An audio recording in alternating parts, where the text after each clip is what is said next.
सब दोस्तों भाइयों को अस्सलाम वालेकुम। आज हम आपके लिए बहुत ही ज़बरदस्त ऑफ़र लेके आए हैं जो है EPON O L T 10G uplink के साथ, जिसको आप देख सकते हैं। ये दो 10G अपलिंक्स हैं, ये 1G अपलिंक्स हैं और 4 ईथरनेट अपलिंक्स हैं। कम्बो में भी यूज़ कर सकते हैं आप और पोर्ट मिरर भी कर सकते हैं। ये मैनेजमेंट पोर्ट है, 8 इसमें पॉन पोर्ट्स हैं, एक कंसोल है। एलईडी आपके सामने है, 8 पोर्ट्स और ये जीई पोर्ट्स की सब लाइट्स स्टेबल होती हैं जैसे ही कनेक्ट करते हैं। खूबसूरत डिज़ाइन है, 1U रैक है, रैक में लगा सकते हैं आप। और इसके बाकी फ़ीचर्स मैं बताता चलूँ। सबसे अच्छी बात तो ये है कि 10G अपलिंक है, एक नहीं है दो हैं। और दूसरी बात ये है कि 1/64 स्प्लिटिंग रेशो है। 20 किलोमीटर तक आप 64 ONU एक लाइन पे यूज़ कर सकते हैं। 8 पॉन हो गई तो इसका मतलब 512 ONU आप इस पे इस्तेमाल कर सकते हैं। इसी तरह से ड्यूल पावर सप्लाई है जो कि एक ज़बरदस्त ऑप्शन है, रिडंडेंट सप्लाई हो जाएगी और 100 वोल्ट से लेके 240 तक ऑपरेट करती है। 15 से 55 डिग्री सेंटीग्रेड, -15 से 55 सेंटीग्रेड तक वर्किंग टेम्परेचर है। स्टोरेज टेम्परेचर है -40 टू 70 डिग्री। और जनाब इसमें स्टैटिक राउट्स हैं, DHCP सर्वर कर सकते हैं, वेब मैनेजमेंट इसका अपना है। और लेयर 3 के फंक्शंस जैसे राउटिंग मतलब इसमें कर सकते हैं। डाउन स्ट्रीम 1.25 पर पोर्ट और इसी तरह से अप स्ट्रीम 1.25 पर पोर्ट। SNMP सपोर्ट है, DHCP रिले है, टेलनेट SSH, मतलब कि सभी कुछ उसमें अवेलेबल है। और कीमत इंतहाई कम 99,500 रुपये। अच्छा तो दोस्तों ये था इस OLT का इंट्रोडक्शन। अब हम इसके ऑपरेशन की तरफ चलते हैं। इस OLT के वेब पेज को खोलने के लिए जो IPs यूज़ होते हैं वो हैं 192.168.77254। अब हम इसी रेंज का IP अपने लैन कार्ड पे भी यूज़ करेंगे। उसके लिए हम अपने लैन कार्ड पे IPs असाइन कर देते हैं। आप देख सकते हैं कि 772 उसी रेंज का मैंने अपने लैन कार्ड को IP लगाया हुआ है। तो हम इसका खोलते हैं वेब पेज। जैसे ही वेब पेज के लिए IPs लिख के आप एंटर करेंगे ब्राउज़र में तो इसका लॉगिन पेज आएगा जिसमें एडमिन ही यूज़र लगाएंगे, एडमिन ही पासवर्ड लगाएंगे और लॉगिन करेंगे। ये आपका वेब पेज खुल चुका है OLT का। अब आप देख सकते हैं कि इसमें मुख्तलिफ पोर्ट्स कनेक्टेड हैं जो ग्रीन शो हो रही हैं, जिसमें पॉन 1 है। ये 1 2 3 4 8 तक जो हैं ये पॉन पोर्ट्स हैं। इसी तरह से ये 1 2 3 4 ये गीगाबिट पोर्ट्स हैं ईथरनेट में, कॉपर में। और 5 और 6 जो है ये SFP पोर्ट्स हैं फाइबर की। तो इसमें एक सिक्योरिटी रीज़न है कि चूँकि फ़ाइबर दूर से कनेक्ट होती है तो कहीं गलती से कोई चीज़ ऐसी जो किसी और स्विच के साथ कनेक्ट हो जाए उससे पहले हम इसमें एक कॉन्फ़िगरेशन कर देंगे। जो भी सिस्को का अगर स्विच हम यूज़ करते हैं तो उसके लिए हम जिस पोर्ट पे हम कनेक्ट करेंगे अपनी फाइबर पोर्ट्स उस पोर्ट पे, सिस्को की उस पोर्ट पे हम एक कमांड लगाएंगे। तो आपको दिखाता चलूँ मैं। ये हमारे पास सिस्को का एक स्विच लगा हुआ है जो कि जिससे अपलिंक आ रही है OLT में। अब इसके मॉडल ये है सिस्को का 3750।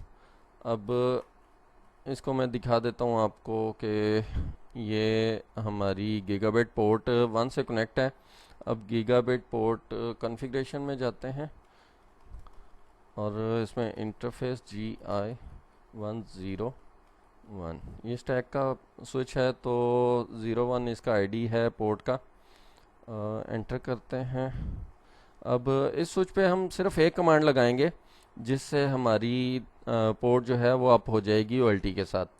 अब वो कमांड है स्पीड और नो नेगोशिएट।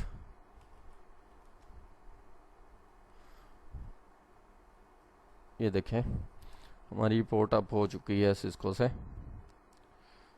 अब हमारी जो भी एक्सेस होगी या ट्रंक पोर्ट होगी वो तमाम वीलैंस ट्रांसफ़र हो जाएंगी ओएलटी के अपलिंक में।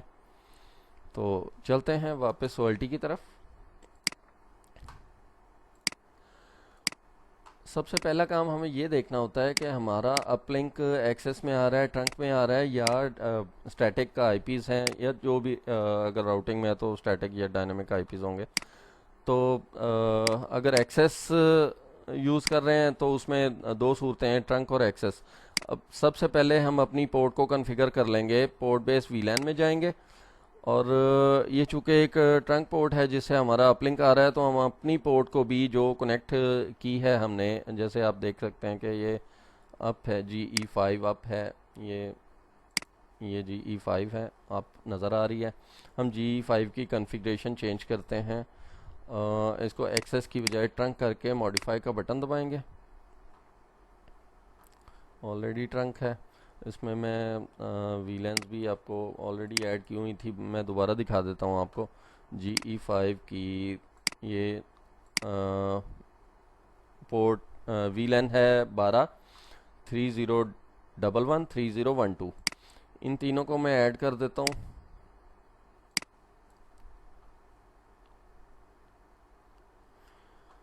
GE5 में हमारी तीनों वीलेंस ऐड हो चुकी हैं। अब हमें चलना है अपने ONUs की तरफ, अपने पॉन पोर्ट्स की तरफ, जिसमें से आप देखेंगे कि हमारी पॉन 1 जो है वो कनेक्टेड है किसी ONU या ज़्यादा ONU के साथ। उसकी डिटेल हम देख सकते हैं पॉन मैनेजमेंट में, ONU मैनेजमेंट पे क्लिक करेंगे। एक ही ONU कनेक्टेड है इस वक्त ईपॉन 1 पे, जिसकी डिटेल्स खोल लें आप, बटन दबाएंगे डिटेल का तो इसकी डिटेल शो हो जाएंगी। ZTE का ONU है, मॉडल लिखा हुआ है, इसकी पावर, ट्रांसमिट पावर और रिसीविंग पावर और इसके बाकी जो भी इसके फीचर्स होंगे वो शो हो रहे हैं डिटेल्स में। वापस चलते हैं जनाब वीलैंस में, वीलैन पोर्ट बेस्ड वीलैंस में, और ईपॉन 1 पे हम एक्सेस कॉन्फ़िगर कर देते हैं। और डिफ़ॉल्ट वीलन तो 1 होती है, जो कि आप देखेंगे कि उस पर अगर हम वीलन 1 पे अगर यूज़ करेंगे तो हमारे आईपीज़ नहीं शो होंगे हमारी डिवाइस पे जो ONU के साथ कनेक्टेड है। इसको अनेबल करते हैं उस कार्ड को जो ONU के साथ कनेक्टेड है। इसको इनेबल का बटन दबाएं। जैसे इनेबल करते हैं तो आप देखेंगे कि ये आइडेंटिफाइंग नेटवर्क की तरफ मतलब ये इशारा है कि हमारा नेटवर्क डेप्थ में है या अवेलेबल नहीं है। तो OLT में जाके हम इसकी वो वीलैन असाइन करेंगे जो हमारे पास अवेलेबल हैं, ताकि हम नेटवर्क को एक्सेस कर सकें। ईपॉन 1 पे जाते हैं, एक्सेस पे क्लिक करते हैं, मॉडिफाई ऑलरेडी एक्सेस है, तो खाली वीलैन हमें इसमें ऐड करनी है। 3011 ऐड करके देखते हैं, ऐड का बटन दबाएंगे तो वीलैन असाइन हो चुकी है। वापस चलते हैं लैन कार्ड की तरफ, जो लैन कार्ड कनेक्टेड है हमारे, ये देखें इंतहाई स्पीड के साथ ये नेटवर्क को शो करवा देता है। स्टेटस का बटन दबाएं, देखें ये हमारे आईपीज़ शो हो रहे हैं लैन कार्ड पे, ये आईपीज़ शो हो रहे हैं। मैं वीलैन चेंज करके दिखाता हूँ आपको। अब हम ईपॉन 1 पे हम वीलैन चेंज करने लगे हैं 3012। आपने देखे होंगे आईपीज़ इसमें नज़र आ रहे थे आपको, 10.30.11 था। अभी जैसे ही इसकी वीलैन चेंज करेंगे तो ये चेंज हो जाएगा आईपी। हम 3012 असाइन करने लगे हैं एक्सेस पोर्ट ईपॉन 1 को।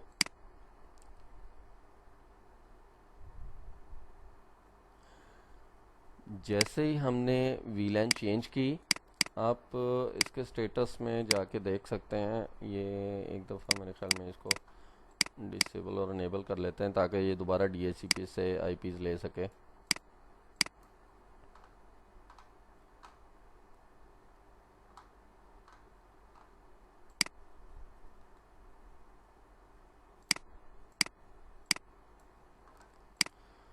ये देखें जनाब 10.30.11 था, अब ये 12 हो गया है, यानी VLAN 3012 हमारी असाइन हो चुकी है ईपॉन लाइन को।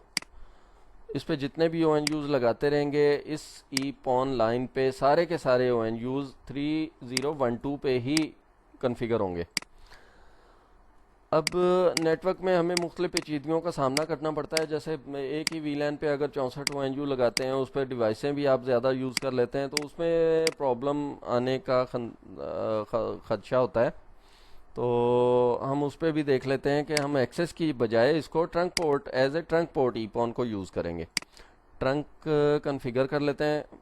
ईपॉन वन को सिलेक्ट किया, यहाँ से हमने एक्सेस की बजाय ट्रंक को सिलेक्ट किया और मॉडिफाई का बटन दबा दिया। सबसे पहले तो हम ईपॉन की इसकी लाइन टाइप जो है वो चेंज करेंगे। ये देख सकते हैं आप ट्रंक हो चुकी है। अब इसको दोबारा सेलेक्ट करके इसमें VLANs ऐड कर देंगे, जो जितनी VLANs हमें चाहिए होंगी। अभी हमारे पास दो हैं तो दोनों ही असाइन कर देते हैं, 3011 और 3012 दोनों ही लिखने के बाद कॉमा लगाना है दरमियान में, ऑब्वियस है। ये ऐड का बटन दबाएंगे, ये दोनों VLANs हमारी ईपॉन वन की ट्रंक पोर्ट में ऐड हो जाएंगी। अब इसके बाद हमारा अगला काम शुरू होता है कि हमारी ट्रंक पोर्ट तो बन गई है ईपॉन वन। अब इसमें हमें हर ONU पे अपनी मर्ज़ी की VLAN चाहिए होगी। तो उसके लिए जनाब हम पॉन मैनेजमेंट में जाएंगे, यहाँ पे हम एक सर्विस असाइन कर देंगे जिसमें मुख्तलिफ VLANs होंगी। हम सर्विस असाइन करने के लिए कोई सर्विस का नाम रखेंगे, जैसे मैं नाम रख देता हूँ SFU 3011। ऐड का बटन दबाएं, ट्रांसपेरेंट बाकी सारी चीज़ें वैसे ही रहने दें। ऐड का बटन दबाएं, ये हमारी एक सर्विस ऐड हो जाएगी। उसी सर्विस को हम, ये देखें सर्विस ऐड हो चुकी है, उसी सर्विस पे हम चेक लगाते हैं उस पर, और बाकी कॉन्फ़िगरेशन ऐड करनी है हमें, तो उसको इस सर्विस को हम टैग कर देते हैं किसी मखसूस VLAN के साथ। पोर्ट हम वन ही यूज़ करेंगे, चूँकि ये 1G का ONU है, तो जितनी भी पोर्ट्स आपने 1 से लेके 4 तक भी कर सकते हैं, अगर 4 पोर्ट्स का ONU है आपके पास। तो चूँकि इसमें एक ही है तो हम इसमें एक पोर्ट 1 ही लिख देते हैं, टैग करते हैं। टैग के बाद वो VLAN डिसाइड करते हैं जो हमने इस पर टैग करनी है, 3011। मैं इसका नाम 3011 रख रहा हूँ, इसलिए VLAN भी 3011 ही यूज़ करूँगा, और कॉन्फ़िगर का बटन दबाएंगे। ये देखें जनाब हमारी सर्विस कॉन्फ़िगर हो चुकी है। अब हमें ज़रूरत है आपको एक चीज़ मेरे ख्याल में देख लेनी चाहिए हमें दोबारा, कि हमें एक्सेस करने के बाद हमारा जो नेटवर्क था वो अवेलेबल हुआ था 3012 पे। स्टेटस में जाके ये देखें 3012 पे था। अगर हम इसको दोबारा डिसेबल करके इनेबल करते हैं तो चूँकि ये पोर्ट ट्रंक हो चुकी है, इस वजह से हमारा नेटवर्क एक्सेसिबल नहीं होगा। ये देखें एक्वायरिंग IPs एक्वायरिंग की तरफ जाएगा अभी हमारा लैन कार्ड, यानी कि हमारा नेटवर्क एक्सेसिबल नहीं है चूँकि पोर्ट ट्रंक हो चुकी है। तो आगे चलते हैं जनाब, हमारे ONU मैनेजमेंट पे चलते हैं। ONU जो भी लगा हुआ है हमारा, उस पर हमने सर्विस खाली टैग करनी है, अपने बाइंड करना है उसको। तो उस ONU को क्लिक करेंगे जिस भी ONU पे हमने सर्विस टैग करनी है। तो सर्विस टैग करने के लिए जैसे ही आप ONU पे क्लिक करते हैं, डिटेल्स हमारे सामने आ जाती हैं। पॉन ID 1 है, ONU ID 0 है, मैक उसका सामने आ जाता है, जो भी ONU का मैक होता है। लाइन प्रोफाइल ID हमें ऐड करना है, जो कि हमेशा 1 होगा, और सर्विस प्रोफाइल ID हमें ऐड करना है, जो कि आपने जैसे सर्विस मैनेजमेंट में, सर्विस प्रोफाइल मैनेजमेंट में जो भी आपने सर्विस कॉन्फ़िगर की थी उसका ID यहाँ से देख लेंगे। ये आप देख सकते हैं कि उसका ID 11 है। तो ONU मैनेजमेंट में वापस हम जाके ONU पे क्लिक करते हैं, डिटेल्स आ गई हैं, लाइन ID 1 लगाते हैं और सर्विस प्रोफाइल वही 11, और इसका कोई नाम रख देते हैं इस ONU का, जैसे ये ONU कहाँ पे जाके यूज़ होगा, कौन सी जगह है या कौन सा एरिया है, तो उसका स्पेसिफिकली तो हम एरिया ही लिखते हैं। जैसे ये फ़र्ज़ करें ये स्ट्रीट 4 में इस्तेमाल होगा, तो स्ट्रीट 4 लिख देते हैं इसको, और ख़ाली बाइंड का बटन दबाएंगे आप, ये सर्विस बाइंड हो जाएगी उस ONU के साथ। सर्विस तो बाइंड हो चुकी है। अब हमें ये करना है कि इस ONU को एक दफ़ा सर्विस रीस्टार्ट करवानी है। इस ONU पे दोबारा क्लिक करें, अप्लाई का बटन दबाएं और ये सर्विस रीस्टार्ट हो जाएगी। उसकी पॉन एक दफ़ा बंद होगी और एक दफ़ा दोबारा चलेगी और सर्विस अवेलेबल हो जाएगी। अब दोबारा जाएं लैन कार्ड पे और इसको एक दफ़ा डिसेबल करें, दोबारा इनेबल का बटन दबाएं। आप देखेंगे कि हमारी जो एक्सेस पे हम यूज़ कर रहे थे वो 3011 थी VLAN, अभी सॉरी 12 थी, 3012 थी। तो अभी जो हमें सर्विस बाइंड करने के बाद जो अवेलेबल हुई है वो भी देख लेते हैं। स्टेटस में जाएं, डिटेल में जाएं, ये देखें जनाब आपके आईपीज़ चेंज हो चुके हैं। इसका मतलब है पीछे 3011 पे जो भी DHCP था उसने आईपीज़ साइन कर दिए हैं ONU को। तो यहाँ तक ये बातें सारी क्लियर हैं। हम इसके DNS और ये वो सब कुछ आ चुका है। अब हम इसका इंटरनेट भी यूज़ कर सकते हैं। दोबारा एक चीज़ मैं आपको दिखा देता हूँ, इसको दोबारा डिसेबल करते हैं और वापस इस सर्विस को, एक और सर्विस हम ऐड करते हैं इसमें। ये सर्विस हमने ऐड की थी 3011 पे। अब हम सर्विस चेंज करेंगे, 3012 पे भी एक दफ़ा साइन करके चेक करते हैं। इसका मैं नाम रख देता हूँ SFU 3012 और उसी तरह से एक दफ़ा छोड़ देंगे और ऐड का बटन दबाएंगे। हमारी सर्विस, नई सर्विस ऐड हो जाएगी। उसका आईडी भी एक दफ़ा गौर से देख लेते हैं। ये देखें, इस सर्विस का आईडी है 12। अब इस सर्विस पे हम क्लिक करेंगे। क्लिक करने के बाद इसको कॉन्फ़िगर करने के लिए हम इसको टैग करेंगे। पोर्ट वही 1 है और VLAN इसमें डालते हैं, पहले में डाली थी 3011, इसमें डालेंगे 3012 और कॉन्फ़िगर का बटन दबा देंगे। अपनी प्रोसेसिंग के बाद OLT डिस्प्ले करवाएगी सर्विस। ये देखें 3012 सर्विस ऐड हो चुकी है, कॉन्फ़िगर हो चुकी है। वापस ONU पे चलते हैं। ONU पे क्लिक करेंगे, डिटेल्स आ गई सामने। लाइन प्रोफाइल आईडी डालेंगे वही 1 और चूँकि सर्विस प्रोफाइल आईडी चेंज हो चुका है वो ही लगाएंगे हम जो चेंज हुआ है 12 और इसका नाम भी कुछ रखेंगे।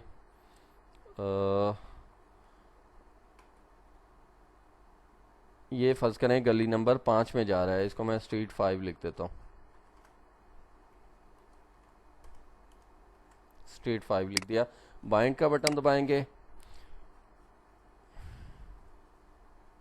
और उसके बाद सेम उसी तरह से सर्विस को रीस्टार्ट करने के लिए हम ONU पे क्लिक करेंगे, अप्लाई का बटन दबाएंगे।